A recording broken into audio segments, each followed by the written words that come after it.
Hello, everyone, and welcome to this session on innovations in reading and writing technologies for inclusion. What should learning technologists know? And delivering the talk today is Dominik Lukesh from the University of Oxford. So it's my pleasure to hand over to you, Dominik. Well, thank you, Claire, and welcome everybody, and thanks for joining. Please do feel free to comment in the stream as we go, and also if you want to tweet at me, my Twitter handle is @TechCheck. Now, to start with a quick a caveat, as this is just going to be a very quick top level overview. There is quite a lot of things out there that are happening, but I thought it would be good to just get the key points out there. So this may be quite quick, but if you are wondering where you can find out more, you can go to bit.ly/Oxford Reading Lab, all one word, and there is a guide there that will guide you through many of these same topics. So what are we talking about when we talk about innovations in reading? And for many people, and in fact for me as well, it is things like that. It's all these wonderful e-readers, tablets, apps, and so on. But actually, if if I work with students about readings and the people who are actually doing all of the readings, they often struggle with some of the basic strategies of how to approach reading, how to approach writing, study in general. So I would like to sort of first start with the assumption that actually strategies should come before technologies, and even be a bit of mindful that while technologies can be very helpful, particularly from the inclusion perspective, they can also get in the way. And I want to explore some of these things. Now, I have just yesterday a paper that I wrote about some of these issues came out. You can get it on bit.ly/reading affordances 2021. And I sort of outlined some of the same issues, including some of the hardware and software there. So again, you're welcome to read that, and I welcome any comments on that. So let's start then, not with the technology, but with reading. And I would like to sort of present, that's again something that I've outlined in the paper in quite a bit of detail, the question of what actually is reading. Because reading, I would like to think of that as a multiply articulated activity. And we often only think of it as the top thing, which is decoding, right? That's where you get a bit of text on the page, and you sort of transfer those letters into words into your mind. But actually, there's also the business of understanding, which is not necessarily the same thing, but also planning and deciding which bits to pay attention to, the strategies of that. And those are all things that are part of reading, and it would be a mistake to only think of it in terms of the first articulation, the articulation which is decoding. But while we're reading, we're doing all of those things. And of course, we're doing it in multiple modalities. So we're doing it with text. Sometimes we add audio to the text. Sometimes we only listen to. But these days, many people often read on video. So that's another place where reading happens. And so when all of these things are put together, we can start thinking about what it is that actually makes reading easier. And I like to summarize that into four broad areas. And the first one is enlarge, listen, navigate, and strategize. And so enlarge is very simple. That is a way of reducing barriers to the first articulation, decoding. And here's an example. If I ask you to quickly and fluently read this text, you will struggle. You'll find it very difficult. But if I do this, all of a sudden, you are much more comfortable. You're not feeling that extra pressure. And of course, sometimes you don't have to focus all of your mental energy on decoding. You can actually focus on the meaning. And the metaphor for this is very easy. It's if you're driving down a narrow road, you have to go much slower. And if you have the entire motorway for yourself, you can speed up quite a lot because all of your processing, your cognition is freed up because of all of that space. So here's an example of how that actually translates into real reading with technology. So here, for example, is a blog post that, as you can see, there's lots of things there. There's very long lines, small text. But if I use something like Instapaper, I can immediately transform that into a much more comfortable environment for decoding. If I send it to my phone, which is what I actually do, then all of a sudden I can also get another benefit. I get large font, large line spacing, shorter lines. All of those things make reading easier. I don't even have to use Instapaper. Microsoft Edge has now introduced something called an immersive reader, which is something that I've been recommending to people to switch to. You can switch to it without any cost because it pretty much is Blackwood's compatible with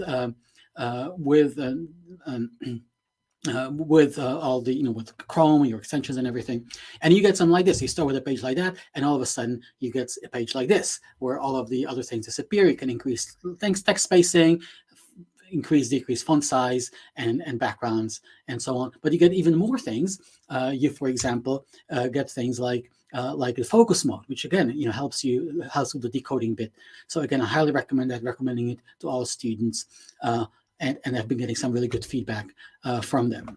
There's also some language support. So for people for whom English is their first language, they can highlight nouns, syllabify. All of these things also help people with dyslexia, as well as those for whom English is not the first language. And it works in foreign languages. If you're learning Russian, it will do this thing for you in Russian. In Czech, perhaps slightly less so.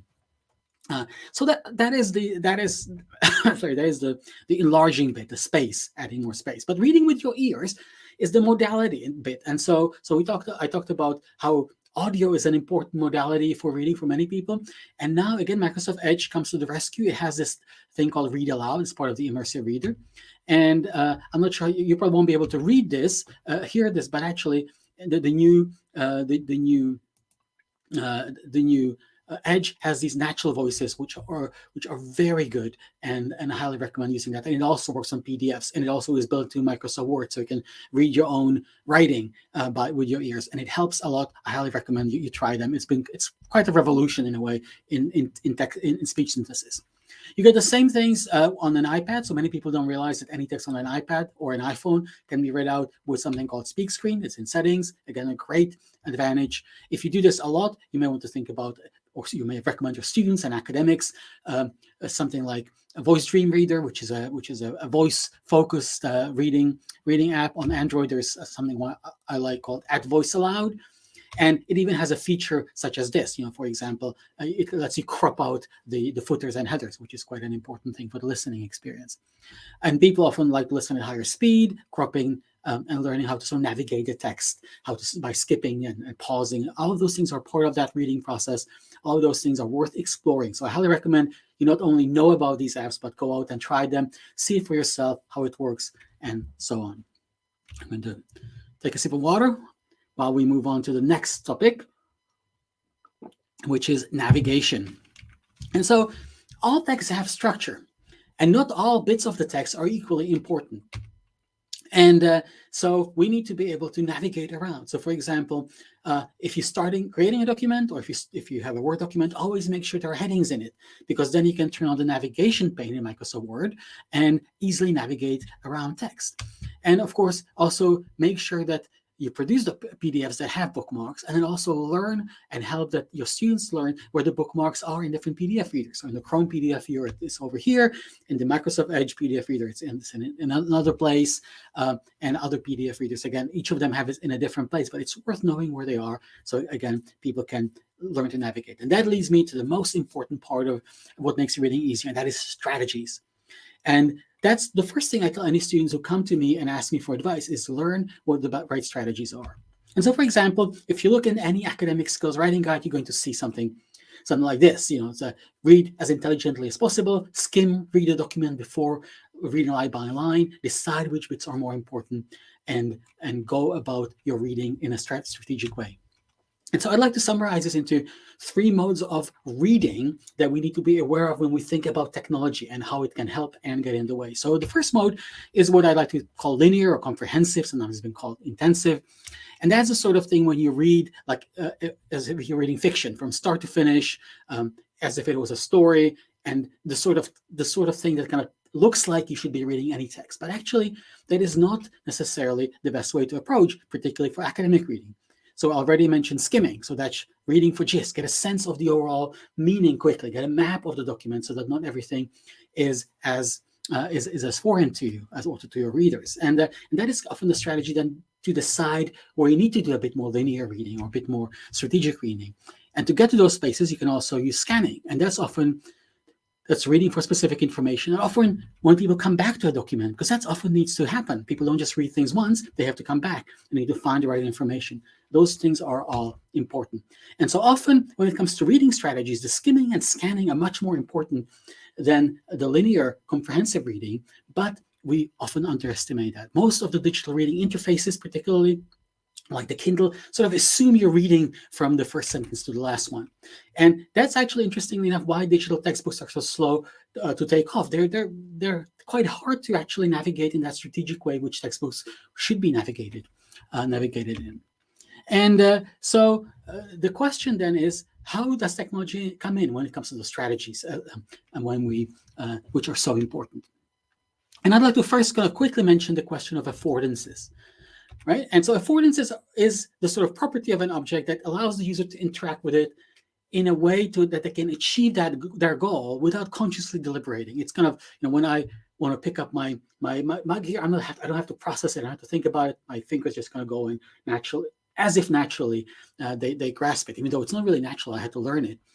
And this is the same thing goes with print, with reading. So this is a schedule from an old alt, and you can see all things that were happening with it, right? It's all folded, it fits into my pocket, I can sort of scribble on it, and I can see everything at once. And this is the same, this is a digital schedule of an alt summit from that same year. As you can see, I can search in there, but I cannot have that easy. I don't have that easy side by side view. I've suddenly kind of floated into my pocket. So there are many things that I lose with the digital transfer. The same goes for ebooks, right? So here is an example. If you have an ebook, and what happens when you put it when you put it on a Kindle? Well, there's loads of things that are happening. There's things like physicality. The book weighs more or less. There's things like touch, the thing what ink does, visibility, easy ways of moving around, and so on. So those are all things that are happening. You often your fingers are kind of all over the place. You can stick them in different parts of the book as you're reading, and all of those things matter, right? And most of the tools that we're using actually don't take that into account, and so we must look at them from that perspective as well, right? So, for example, the Kindle now has a new navigation system, but it took them 13 years to do it, right? So it's much easier now to jump around on the Kindle if you're a Kindle user, but that it took a long time, before you had to do a lot of scrolling. And it's that sort of, but this is the sort of thing you could do with your physical book. And that's what the students kind of intuitively know, or any user of textbooks knows, that they can have your fingers stuck into different places, quickly jump back and forth. So those are all the things that are important. And publishers really seem to be ignorant of this. So, for example, this is a really great book on reading and making notes by Gene Godfrey, but the ebook is really kind of hard to navigate. There's a table of contents, but you can see it's quite, it's not really that same experience. That doesn't give you that physicality, doesn't give you some of the pocketability that physical book gives you. So I just wanted to have that as a preface to, now that we finally look at some of the reading hardware and software that maybe many of you came here for. So what can you read with or on? Well, so obviously there's computers, there's smartphones, tablets, e-readers, and scanners. I won't mention some of these. So let's have a look at a quick comparison. So computers, they're always there. Everybody has a computer. Well, almost everybody. There are many tools out there, but it's not good in terms of posture. The screen isn't very friendly. Smartphones are much better because they're portable, they're flexible. They have a small screen, which can be sort of a negative here, but also a good thing. The battery can be limited, particularly if you do a lot of reading on your smartphone. And of course, the screen, again, there's a bit of a glare that some people find particularly discouraging. Now, tablets may be much better because they're portable, like smartphones. They have a large screen, which enables you side-by-side viewing. Many of them have pen options, so you can all of a sudden add that element of physicality. But there's, again, the screen glare, which is solved by a dedicated e-reader, which is like the Kindle, but larger. There's no screen glare. The battery lasts forever. There's often a touch pen interface, but unfortunately, just a single function, and there's slow refresh, and they can be quite expensive for what they do. And then you have, of course, you have scanners that can do other things for you. I'll show you some of them that are standalone. They work on printed text, which none of these other things do, but they're very single purpose and they're very expensive because of that. So let's look at some of the devices out there that we're starting this digital reading lab, and we bought some of these to test them and to see what the benefits are. So the one that people have heard about is the Remarkable, which is perhaps one of the most beautiful pieces of hardware I've ever held in my hands. It just feels, as its name indicates, remarkable. It's not the best in terms of basic reading and writing experience, I think it's fine, but it is really not the best out there, unfortunately. The software lets it down. It's not quite as fast. It doesn't have any side lighting, so that's a big disadvantage. So you do have to have an external light. While Kobo has come up with the Kobo Ellipse, which is a new device, which kind of is not nearly as pretty as the Remarkable, but has the advantage you can get books onto it from your local library. It has more options, and it's a bit faster. So somebody was choosing a 10-inch e-reader. This is the one I would recommend. Now, the one that I particularly like is the Books Max from Onyx Books. Books Max Lumi. It is illuminated just like the Kobo, so you don't need an external light. But it's large. It's 13-inch, and it's actually where I mentioned the importance of size. And none of these readers kind of let you easily resize without having to sort of zoom in. But this one gives you a big enough size that is at least equivalent to paper, and it lets you see seen side by side as well. So this is perhaps, unfortunately, the most expensive. It also works as, but I would recommend that one if you can swing the price. There's a new version of Lumix Books 2, which has good reviews and can also be used as an external screen, which you might like. And so here you can see one of the advantages. You can have sort of a side by side version of that as well. Now, if you have a printed book, then you're stuck, right? None of these things will help you unless you scan it in. But there is a great little device called CPen, and there's a standalone version of it. But there's the one that we bought for testing is connected to your smartphone, and you essentially swipe it across any text, and it will copy it into your phone and also read it out to you. So that's quite a useful thing for dealing with printed books and printed text. Now, Orcam is another new device, which is the CPen costs a little over £100. This one costs over £1,000. But this one is aimed at people with severe visual impairments, and there are different versions of it. And it will read out the whole page. It's a slightly different process, but we're testing that right now. But then, of course, we have tablets, right? And of course, the tablet to tablet them all is the iPad. And to be honest, I'm not a big fan of the Apple ecosystem, but the iPad has certain advantages because of the software and that is available on it. So I will mention some of these later. Of course, it is the most expensive option. What you see here costs over £1,000 more than a new laptop. The other thing that we're thinking about when we're investigating different ways of engaging with text and with the digital text, we think about touch, which is another sort of modality. And so we have all these different styluses and pens, and we're looking at them and letting students try them and see which ones they like. There are active ones that are quite expensive, £100 or more. But there are also interesting innovations in passive styluses. That's quite surprising. I was just showing these, and actually recently somebody was showing these off at a showcase, and these kind of attracted the most attention because they cost £10 each rather than 100. And of course, there's also the more traditional Wacom style tablets, mostly from Wacom. So I would definitely is another area to look at. So we have just a few minutes left. I wanted to mention the apps, which of course is what you're always doing the reading in, and not you don't always have the option to install apps. But I forgot to mention with the MaxBooks Lumi, it has a Google Play Store access, so you can actually install any reading apps on that. But the app that actually caused me to buy an iPad is the Margin Note. And here you can see, this is all of a sudden, this is the first app that I've seen that doesn't think of reading in a purely linear manner. It actually lets you highlight things, move those highlights into mind map that can be exported into other mind maps. It even has sort of OCR for an extra fee, but you can annotate in all sorts of ways.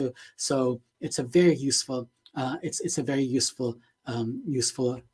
app. It's not too expensive, and it also works it's on iPad and Macs. Sadly, no Windows version. There is an alternative to that, which is called Liquid Text, I quite like as well. And they really kind of got the touch affordances quite right. So this is an example of what it can do, what Liquid Text can do. You can easily navigate by touch. It's really a touch first interface. Notes with a swipe, or write comments in the margins, but then have the power to organize them together and without ever losing their source. What if comparing different pages meant just squeezing them together? Right, so this is Liquid Text, and it really works well. And this one is available on Windows as well as Mac as an iPad. So highly recommend these things. Sadly, when I recommend these to students, they end up loving them, and they say, "Oh, okay, I want to read my the library ebooks on them. And of course, we have DRM for that. So this is the library ebooks. You can only download, often you can download a chapter or two, but never the whole book. The interfaces are really bad. And of course, the digital rights all the digital rights management software has not kept up pace with the innovation. So if it supports DRM, it usually isn't a good reading experience. So sadly, publishers, really, shame on you. They should do better. And then finally, I want to mention workflows, because we often only think of reading and the whole sort of as the moment of reading, but actually there's so much more. And I would say the workflows are even more important than the tools, because if you cannot integrate the tool into your reading and learning process, then you will find it very difficult. You will find it very difficult to actually make the most of it. And Amazon pioneered, showed us with a Kindle that this is this is an important thing, and they let us buy books on the Kindle without having to do anything. So that is something that we can learn from, right? If you can buy the books right there, there's no there's no great barrier. We get the benefit. And then, so what are some of the types of workflows for reading? So there's, how do you get the books onto an e-reader? Well, that makes a lot of difference, right? That's important, using something like Dropbox or OneDrive or Google Drive. How do you get the books to open in the right app, which on the iPad, sadly, isn't always a straightforward thing. So how do you make sure they're in the right app? How do you then do you get your annotations from the app into the place where you store your notes? So how do you get the annotations into notes? And of course, how do you actually integrate all these into memory? And this kind of is very app specific and very platform specific. But again, when you're sort of investigating these things and helping students and academics to make the most of these things, think about what are the workflows, and those also have to be learned, also have to be focused on. I want to mention just one app that has emerged. There's a lot of innovation in this space, and the one that I particularly like is Readwise. It's not free. There's no freemium option here, but I pay for it myself. And there's in a system that gets all of your notes from all sorts of sources, from your Kindle, from your Goodreads, from Instapaper, from Pocket, if you use that, from Twitter, Medium, Hypothesis, and then collates them all into your highlights into one place, and then it gives you a way to get little reminders, like flashcards with those quotes. And I find it very useful. Every day I sort of review some of my past readings that way. And then you can also export them into your note-taking app like Evernote, Roam, or Notion, which is the one that I use. So these are this was just a whistle-stop, really fast, lightning fast tour of some of the innovations in reading and also the context of the reading strategies and reading needs. So with that, I'm going to say thank you. Feel free to tweet at me, ask any questions right now.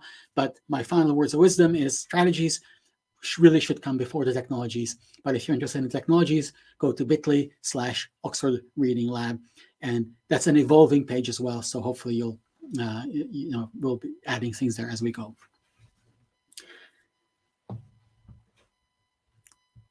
And thank you for posting that link. Thank you very much, Dominik, for that talk. Wow, so much expertise you're sharing there. It's great to see that accessibility and inclusion is so much at the forefront of education at the moment. And it's really interesting as well what you pointed out, how it's all tailored towards the linear reading and doesn't really take into account those reading affordances. And also, thank you for all those recommendations. You've saved all of us so much time and research. It looked like liquid text was possibly the favoured one. Have you actually seen students using this? Yes, I've recommended both liquid text and margin note, depending on on what you want. To be honest, liquid text was my first love of reading, but they've redesigned the interface, and I don't like it as much. But it's your only option on Windows. Margin note I slightly prefer, but margin note sadly doesn't have those nice touch squeezy things. But it does have the export into mind map. So I have seen students do that a lot on their reading. And one of the things I didn't mention about all of them, you can combine multiple documents with the pro versions. Both of these are paid. Liquid text is free for a bit more features, but then it's more expensive if you want to get the paid version. And they also, of course, introducing subscriptions as well. So those are things out there. Yeah, absolutely. So, Julie mentioned how she loves to use Kindle on her iPad because there's so many new features. Are Hmm. there any? Have you explored these new features, and are there any that you'd like to highlight? Yeah, well, I think with the Kindle, it really the Kindle I think is more of an example of kind of a workflow, right? So it's so with the with the Kindle on the Kindle app on the iPad is kind of slightly an afterthought for for Amazon. So I think most of the reading that people do on Kindles are on the Kindle uh, uh, the Kindle hardware. But of course, the app is improving. And the one thing I want to recommend, if using an iPad, you can get that screen reading option. So when I mentioned that speak screen, you can, and it works that you swipe from the top of the screen, and it will actually read it out to you with your chosen voice. And so you can get that text to speech that way out there. Yeah, absolutely. Um, so I have a question. What would you say is the minimum that people can do to make their documents more accessible? Structure. It's number one. And the thing you always have control over, right? So make sure all of your documents always have ample headings. They are marked with heading styles. When you export your PDFs, make sure that the PDFs have the bookmarks. So in Word, never print your PDFs. That always makes it worse. Always do the save as PDF, and make sure you check the option under options to export the headings as bookmarks. So that is the number one thing. Also, use more bullet points. If you have a long list and you put it in a paragraph in a sort of narrative structure, nobody needs a list as a narrative. Just make it a list, and so more bullet points, more structure, shorter. So those like number two things you can do, because you always have control over them. I always say shorter lines and bigger text, but sometimes you don't have control over those because you're writing for the web page or have a template you have to follow. But these two things will make text more readable and navigable for more people, and also easier for you to review and get a better sense of where your text goes. Yeah, absolutely. Thank you. So of all those recommendations that you made, what's your favorite? Well, I think my favorite is, well, the one that I've sort of had the most joy out of recently is Readwise, because it lets me so integrate all of those things together. And so that would be the thing. And of course, and I think Marginote is also my favorite. So those are the two things. I did literally buy an iPad so that, because I'm not a big fan of the Apple ecosystem, but I bought an iPad so that I can I can just get those good apps. And sadly, there is no Android equivalent. There are good, decent Android reading apps, but none of the ones that are kind of pushing the envelope and thinking about reading in a more kind of a strategic way. Mm, brilliant. Thank you. So there's no further questions, but if anybody would like to continue this conversation, you can go ahead on Discord. And as Dominic mentioned earlier, you can contact him on Twitter. I'm just going to share that link again for you. And Dominic, lots of people are saying thank you for a really interesting talk. So I'd like to say thank you so much for your time and sharing your Thank you, expertise everyone. with us. And we do have one question coming in actually that we do have time to answer. Yes, I have one Uh, principle for PowerPoint readability. I see that people are asking what is the most important way to improve PowerPoint slides for readability. My principle for this is, as much as possible, think in terms of one slide, one bullet point. So if you have a slide with five bullet points that each of them are text, make that title a separate slide, and then each slide should be a bullet point. And the principle there is from the multimedia principle, is the idea, is the sort of is the coherence principle and cohesion principle. So make things, people, what you're talking about is on the screen when you're talking about it, and not other things you're not talking about. I guess that's kind of the that's the one thing. But of course, you will make it less useful as a handout then, because this slideshow that you just saw has 97 slides. So that is that is a downside of that. 97, you handled that well. Thank you very, very much Well, thank and you. enjoy the rest of your conference. Thank you everybody for joining as well. Thank you.